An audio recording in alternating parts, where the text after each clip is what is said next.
កម្មវិធី AI នេះគឺជាកម្មវិធីមួយដែលពិសេសអាចនិយាយបានថាវាថ្មីសម្រាប់ពួកយើងទាំងអស់គ្នាជាពិសេសចំពោះរូបខ្ញុំផ្ទាល់តែម្ដងហើយពេលដែលរៀនវគ្គទី1នេះខ្ញុំបាន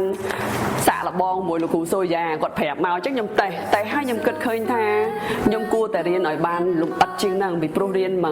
ដងវាមិនអាចចេះបានទេគ្រាន់តែដឹងដោយលោកគ្រូថាជ្រាបអញ្ចឹងណាអញ្ចឹងហើយ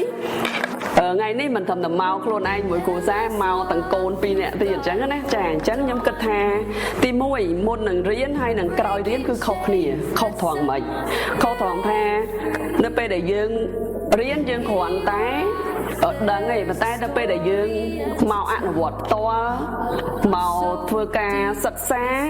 យើងឃើញថាយើងអាចវិភាគទិន្នន័យបានល្អជាងមុនទាំងការវិភាគការងារក៏ដូចជាការវិភាគផ្ទាល់ខ្លួនវាដូចជាគេហៅទីប្រឹក្សាមួយដ៏ឆ្លាតវៃសម្រាប់ខ្ញុំផ្ទាល់ណាចា Through the storms and through the rain we stay Every heartbeat a compass guiding our